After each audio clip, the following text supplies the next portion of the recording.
আসসালামু আলাইকুম লিসেনার, কেমন আছেন সবাই? আশা করি সবাই ভালো আছেন এবং ভালোর দলে আছেন। আজকে আমি চলে এসেছি আপনাদের মাঝে নতুন আরও একটা গল্প নিয়ে। আজকের গল্পটির নাম প্রফেসর উজান চৌধুরী। গল্পটি লিখেছেন বন্যা শিকদার। গল্পটি স্কিপ না করে পুরোপুরি শুনুন, আশা করি ভালো লাগবে। চলুন গল্প শুরু করা যাক। 34 বছরের প্রফেসর উজান চৌধুরী, সে কিনা বিয়ে করলো 17 বছরের একটা বাচ্চা মেয়েকে। পৃথিবীতে কি মেয়ের এত অভাব পড়েছিল যে শেষে হাঁটুর বয়সী মেয়েকে বিয়ে করতে হলো? ভরা বিয়ের আসরে কথাগুলো ভেসে আসতেই উজানের চল শক্ত হয়ে উঠল। কটমট দৃষ্টিতে তাকালো সামনে দাঁড়িয়ে থাকা বড় ভাই আরিয়ান চৌধুরীর দিকে। আরিয়ান ঠোঁট কামড়ে হাসি চেপে রাখার ব্যর্থ চেষ্টা করে দ্রুত সেখান থেকে সরে গেল, কারণ সে খুব ভালো করে জানে এই মুহূর্তে উজানের রাগ ঠিক কতটা ভয়ঙ্কর হতে পারে। উজান একবার নিজের বাবা আরিফুল চৌধুরীর দিকে তাকাই, তো আর একবার আরিয়ান চলে যাওয়ার ওই দিকে তাকাই। মাথার ভেতরে যেন আগুন জ্বলছে তার। গত 7-8 বছর ধরে মানুষটা তাকে বিয়ে করার জন্য উঠে পড়ে লেগেছিল, কিন্তু উজান বিয়ে শব্দটা সহ্য করতে পারত না। এক পর্যায়ে সে দেশ ছেড়ে চলে যায় USA, আর তারপর যেখানে নিজের কেরিয়ার গড়ে তোলে। বর্তমানে সে আমেরিকার নামকরা এক বিশ্ববিদ্যালয়ের সম্মানিত প্রফেসর।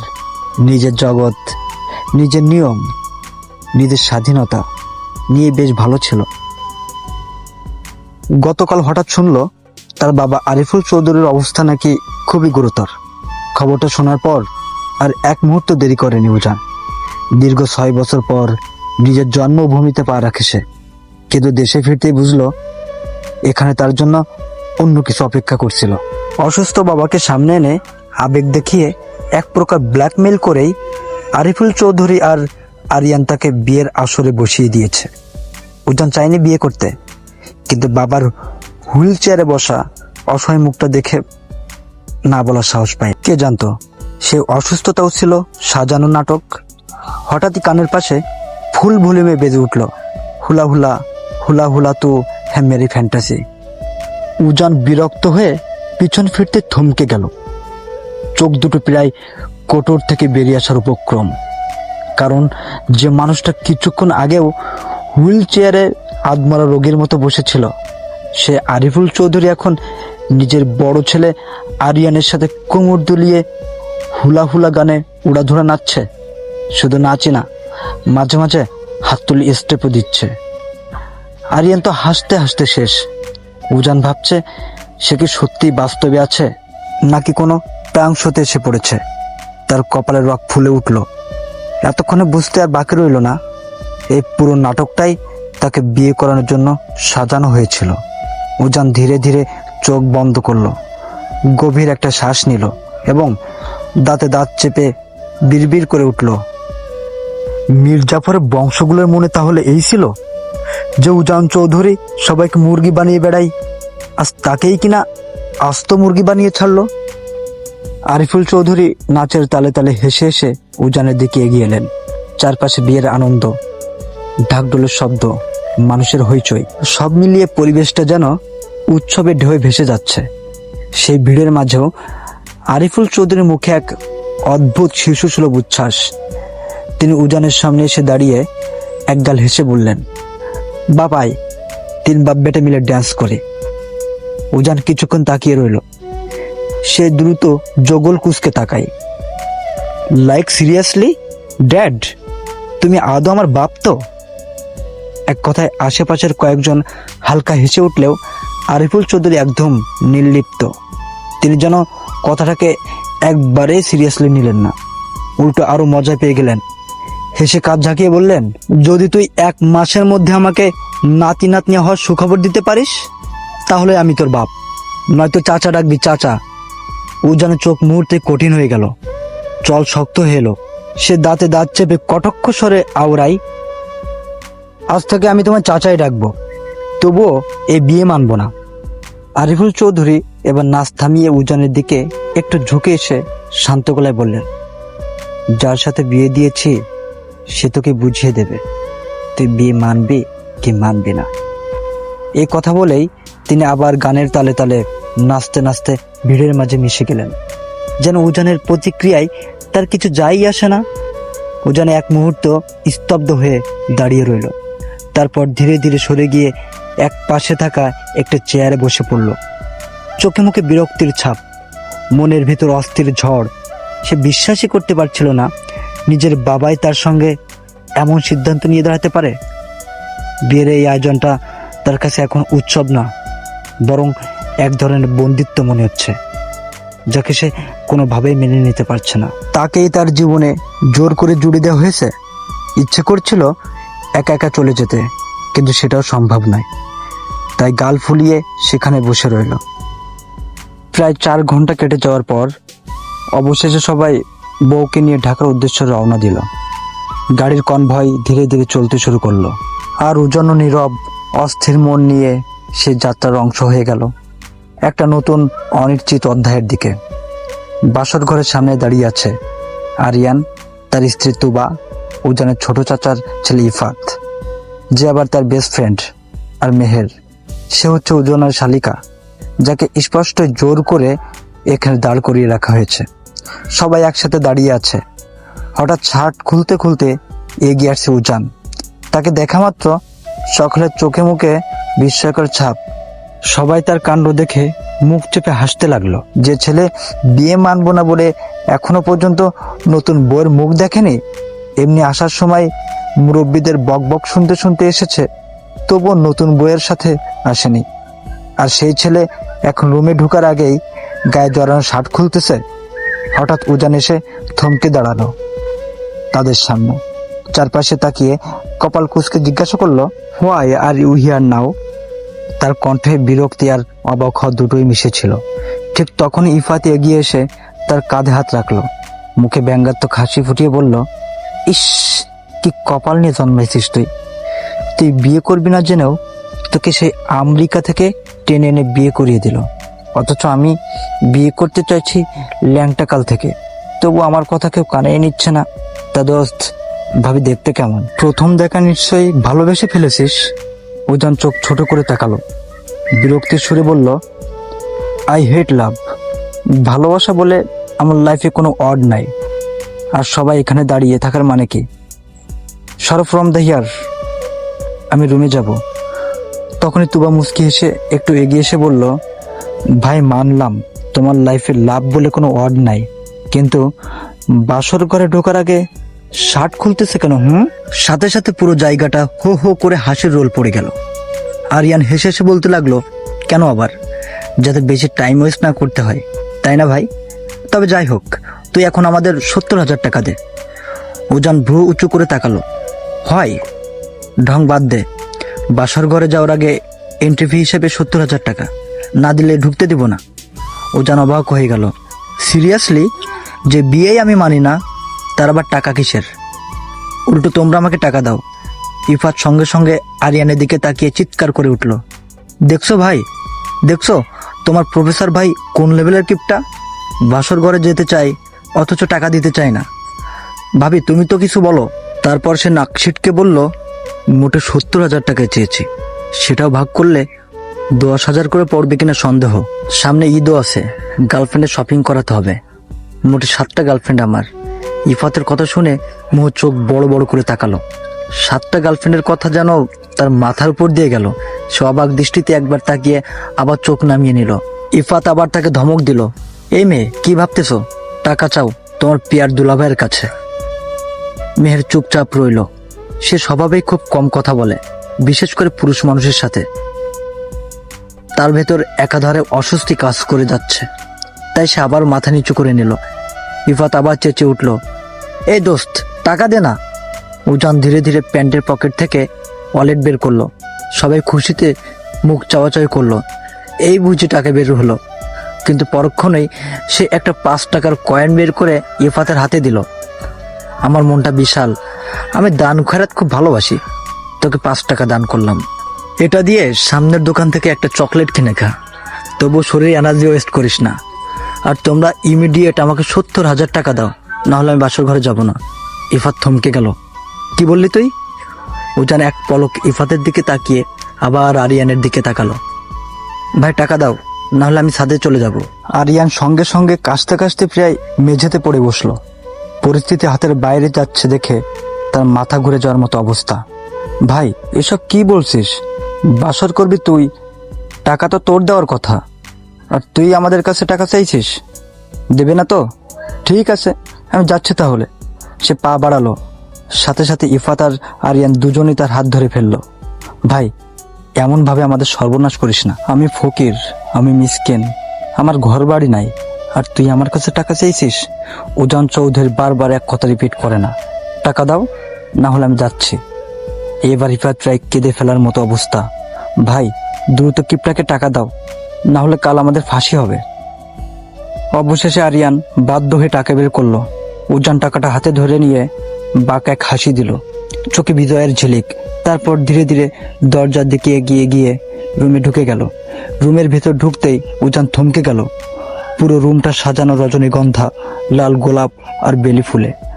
হালকা সুগন্ধে চারপাশ মোহময় হয়ে গেছে। বিছানার চারপাশে ফুলের ঝালর ঝুলছে। মোমবাতির নরম আলোয় পুরো পরিবেশটা আরো স্বপ্নময় লাগছে।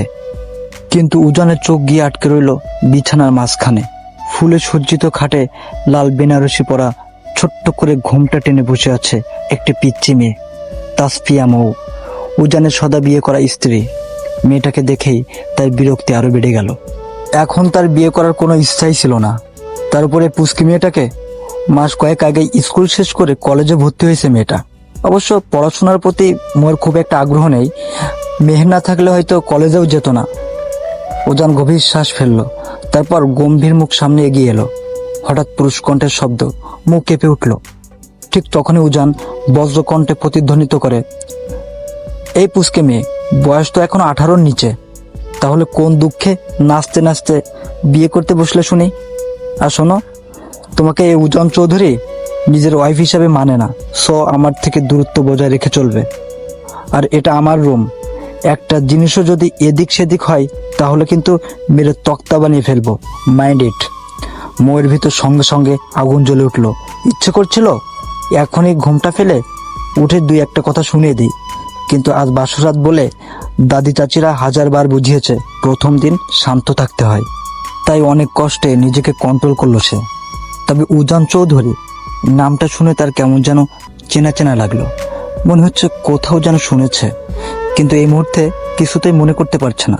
ঠিক তখনই দরজার কাছে শব্দ হলো। উজান ক্যাবিনেট থেকে একটা বালিশ বের করে হাতে নিল, তারপর দরজার দিকে হাঁটতে হাঁটতে বলে উঠল, পুস্কে মেয়ের মতোই থাকবে, কখন বউয়ের অধিকার ফলাতে আসো না, কারণ আমি তোমাকে বউ হিসাবে মানি না, আর নাই বিয়েটাকে মানি। কথাটা বলেই গট গট করে রুম থেকে বেরিয়ে গেল সে। দরজা বন্ধ হওয়ার শব্দ হতেই মৌ এক টানে ঘুমটা ফেলে দিল। তারপর বিছানা থেকে ধপ করে নেমে কোমর হাতে রেখে ফুঁসতে ফুঁসতে লাগলো, আমি যেন বিয়ে মানার জন্য বসে আছি। বুড়ো বয়সে এত সুন্দর কিউট একটা বউ পেয়ে নিজেকে গর্ভবতী, সরি, গর্বিত মনে করবে তা না, উল্টা আমার উপর রাগ দেখায়। রাতটা যাক, তারপর তোকে বুঝাবো বউ কাকে বলে আর কত প্রকার। বুড়ো খাটাস একটা। বাসরাতে বউকে গিফট না করে বরং 10টা কথা শুনিয়ে চলে গেল। গিফটের জন্যই তো বিয়ে করতে রাজি হয়েছিলাম। গিফটই যদি না দেয় তাহলে সেটার বিয়ে করে লাভটা কি হলো? সঙ্গে সঙ্গে নিজের জিভে কামড় দিল মৌ। মুখটা তার বড্ড বেপরোয়া, যখন তখন পেটে যা আসে মুখে বলে ফেলে। আবারও গুটিছুটি মেরে বিছানায় গিয়ে কমফোর্টের মুড়ি দিয়ে শুয়ে পড়ল। দীর্ঘ সময় ধরে এপাশ ওপাশ করলো, বিছানার চাদর খামচে ধরলো, বালিশটা উল্টে পাল্টে নিল, কিন্তু চোখে কিছুতেই ঘুম ধরা দিল না। বিরক্ত হয়ে আবার উঠে বসলো মৌ। এবার দুহাত দিয়ে শক্ত করে পেটটা চেপে ধরল সে। প্রচন্ড খিদে পেয়েছে। খিদের চোটে পেটের ভিতর যেন 1 ডজন ইঁদুর কুস্তি শরৎ করছে। সকাল থেকে রাগে অভিমানে আর জেদের বসে দানা পানি কিচ্ছু মুখে তোলেনি। নিজের জেদ এখন নিজের পেটের উপর এসে বোমার মতো ফেটেছে। ক্ষুধার্ত বাঘিনীর মতো পুরো রুমে এদিক ওদিক পায়চারি করলো মৌ। তেষ্টা মেটাতে এক নাগাড়ে 2 গ্লাস পানিও গিলে ফেললো, তবুও পেটের ভিতরে খিদে আগুন বিন্দুমাত্র কমলো না। উজানের মা কয়েকবার সাদাসাদি করেছিল খাওয়ার জন্য, কিন্তু মৌ তখন কায়দা দেখাতে গিয়ে মুখ ঝাঁকিয়ে বলেছিল, আমার খিদে নেই। এখন সেই কায়দার 12টা বেজে গেছে। অবশেষে আর সহ্য করতে না পেরে পেটের দায়ে চোরের মতো চুপি চুপি নিজের রুমের দরজাটা খুলে ফেললো সে। করিডোরে এদিক ওদিক তাকিয়ে দেখলো কাউকে চোখে পড়লো না। ব্যাস, আর পাইকে খুশিতে টগমগ হয়ে নাচতে নাচতে সিঁড়ি দিয়ে নামতে লাগলো সে।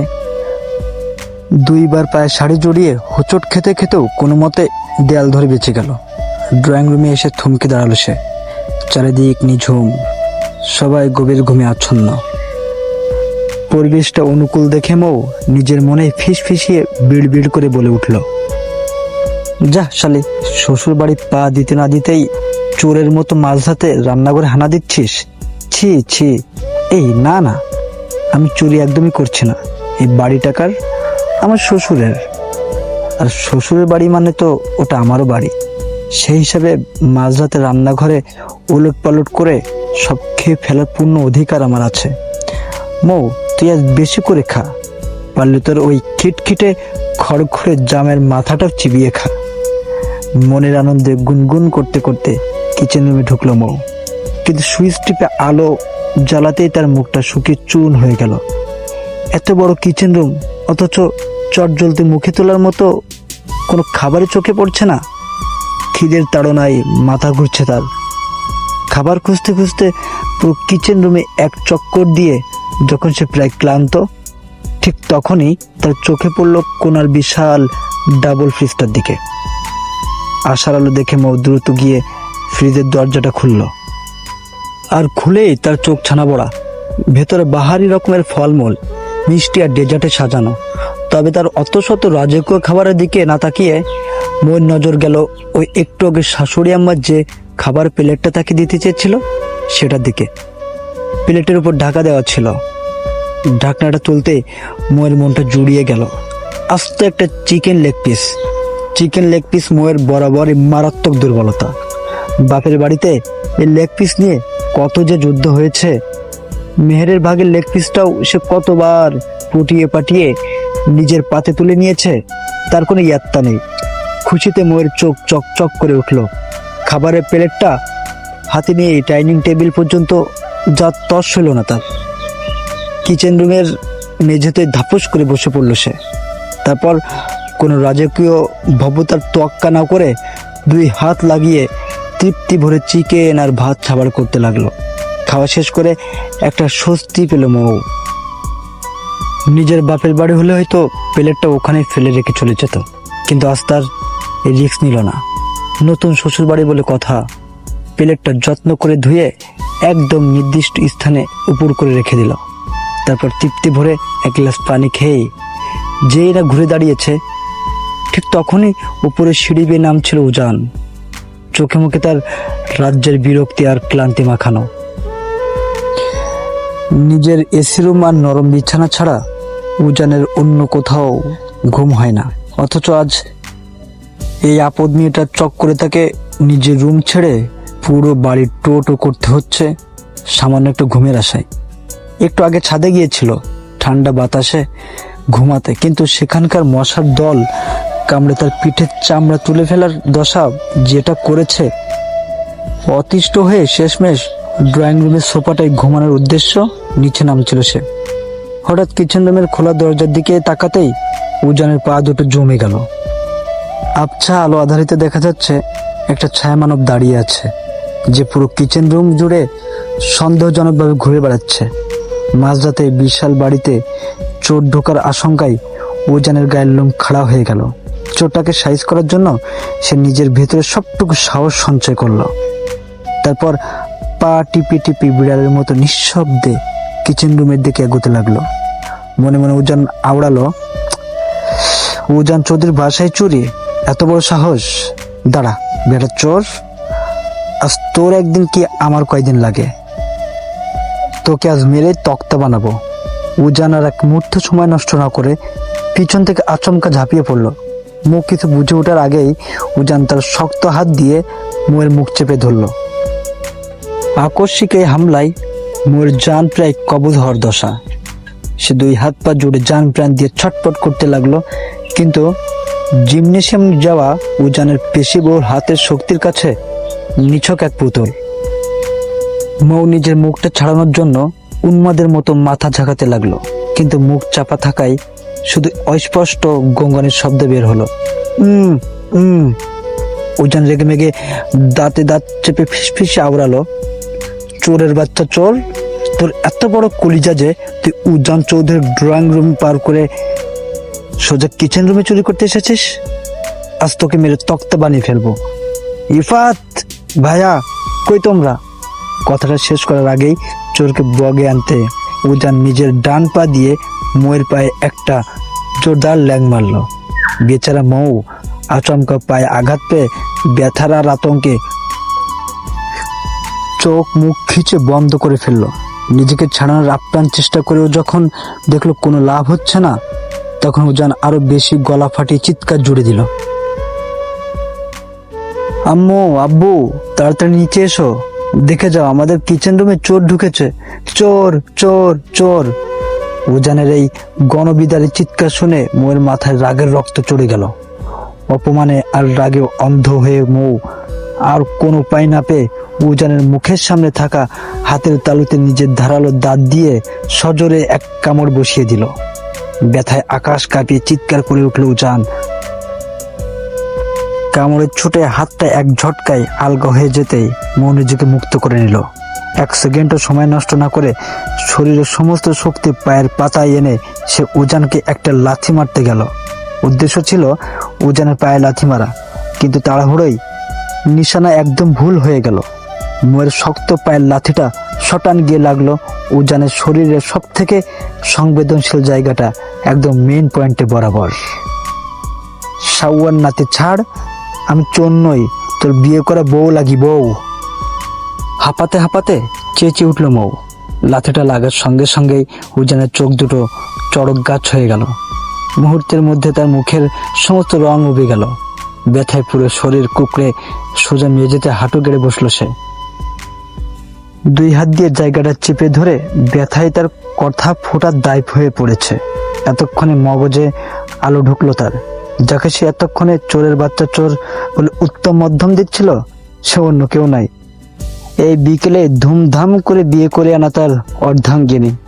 উজান ব্যথায় নীল হয়ে আহত ও করুণ কণ্ঠে মরণ আর্তনাদ করে উঠল, মাবুদ গো, এ মেয়ে আমার জীবনের লাল বাতি জ্বালিয়ে দিল। আপন বউকে পাওয়ার আগেই তো আমার বংশ নির্বংশ করে দিল। এই খাচ্চুন্নি মেয়েকে তোমার কাছে তুলে নাও। সঙ্গে সঙ্গে আবার উজানের পায়ে সজোরে আর একটা লাথি বসালাম। মৌ মাথা নিচু করে দু হাতে কোমর গুজে কর্কশ গলায় চেঁচিয়ে উঠল, গোলামের পুতে শখ দেখো, পীড়িত করে বাচ্চা কাচ্চা পয়দা করতে পারলাম না, আর এই বুড়ো খবিজ বলছে আমাকে তুলে নিতে। তোকে তো। বলতে বলতেই মৌ উজানের মুখের দিকে তাকিয়ে একদম স্তব্ধ হয়ে গেল। আপনা আপনি তার মুখ হা হয়ে গেল, চোখ দুটো কপালে উঠল। ঘাড় কাত করে সে উজানের দিকে এমন ভাবে তাকিয়ে রইল যেন কোনো এলিয়েন দেখছে। ততক্ষণে উজানের চিৎকার চেঁচামেচিতে ড্রয়িং রুমে বাসার থেকে একে একে সবাই হাজির হয়ে গেল। মৌ এক দৃষ্টিতে উজানের দিকে তাকিয়ে থাকতে থাকতে তার মাথা ঘুরে পড়ে যাচ্ছিল। ঠিক তখনই মেহের দৌড়ে এসে তাকে পেছন থেকে ধরে ফেলল। সবার সামনে নিজের ছেলেকে এমন অবস্থায় দেখে বাড়ির কর্তা আরিফুল চৌধুরী বাস খাই মেজাজে গর্জে উঠলেন, এই ছেলে, তোর কি লজ্জা শরম বলতে কিছু নেই? তোদের জন্য বাসর ঘর সুন্দর করে সাজিয়ে দেওয়া হলো, আর তুই সেখানে না থেকে মাঝরাতে চোর চোর বলে চিৎকার করে পুরো ড্রয়িং রুম মাথায় তুলছিস? চালা কাঠের বাড়ি খাওয়ার খুব শখ হয়েছে তাই না? চুপচাপ বৌমাকে নিয়ে নিজের রুমে যা। বাবার কথা শুনে উজান ব্যথায় দাঁতে দাঁত পিষে গর্জে উঠল, আমার লজ্জা নেই না? তোমার ওই আদরের বৌমাকে একবার জিজ্ঞাসা করো ও এইমাত্র আমার সাথে কি কি করেছে। এই পুচকি বিড়ালের বাচ্চার লজ্জাও নেই, মুখের ভাষার কি ছিরি, একটা আস্ত ইডিয়েট। আরিফুল চৌধুরী ছেলেকে থামিয়ে দিয়ে বললেন, তুই একদম চুপ কর, আমার বৌমা একেবারে লক্ষ্মী ও ভালোই আছে, তুই নিজে খারাপ, তোর 14 গোষ্ঠী খারাপ। বাবার মুখে নিজের বংশের বদনাম শুনে উজান কপালে হাত দিয়ে বিড়বিড় করে বলল, লে হালুয়া, নিজের গোষ্ঠীকে খারাপ বলতে যার একটু দ্বিধা হয় না, অথচ এই বজ্জাত বৌমাকে কিচ্ছু বলা যাবে না। পৃথিবীর একমাত্র পক্ষপাতী শ্বশুর হলো আমার বাপ। আরিফুল চৌধুরী কাচুমুচু হয়ে খানিকটা ভাব নিয়ে বললেন, তা অবশ্য ঠিক, কিন্তু তুই চোর চোর বলে ওইভাবে চিৎকার করছিলি কেন? আগে সেটা বল। ঠিক তখনই ইফাত পা টিপে টিপে উজানের কানের কাছে গিয়ে ফিস ফিস করে বলল, দোস্ত সব বুঝলাম, কিন্তু তুই বাসর ঘরে রোমান্স না করে মাঝরাতে এখানে এসে এইভাবে টাইম ওয়েস্ট কেন করছিস? আমি তোর জায়গায় হলে এতক্ষণে তোকে চাচা বানানোর প্ল্যানিং কবে শুরু করে দিতাম। ইফাতের এই রসিকতায় উজান রক্ত চক্ষু মেলে তাকাতেই ইফাত ভয়ে গুটিয়ে গেল। দ্রুত সেই জায়গা ত্যাগ করে সে আরিয়ানের পাশে গিয়ে দাঁড়ালো। উজান আগের মতোই চোখ মুখ শক্ত করে বাবার প্রশ্নের উত্তর দিল, কেন চিৎকার করেছিলাম? এই পুষ্কি বিড়ালের বাচ্চাকে জিজ্ঞেস করো। মাঝরাতে চোরের মতো পুরো বাসা জুড়ে ঘুরে বেড়াচ্ছে এখানে সেখানে। আমি যে চোর ভেবে একে ধরতে গিয়েছি, ঠিক তখনই আমার বংশের বাতিতে লাথি মেরে দিয়েছে। আচমকার আগের মাথায় মুখ ফুসকে একদম খাঁটি সত্য কথাটি বের হয়ে আসায় উজান দ্রুত নিজের মুখ চেপে ধরল, কিন্তু ততক্ষণে যা হবার তো হয়ে গেছে। তার এমন অদ্ভুত উত্তর শুনে আরিয়ান, ইফাত, তুবা সহ মেহেরও নিজেদের সামলাতে পারল না। সবাই খিলখিল করে হেসে উঠল।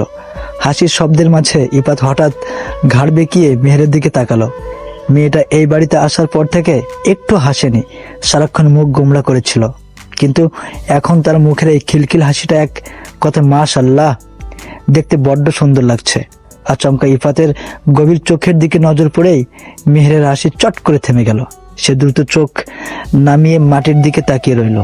ততক্ষণে আরিয়ান নিজের নাক ছিটকে উজানকে টিটকারি মেরে বলল, ভাই তোর বংশের বাতি এখনো ঠিকঠাক আছে তো?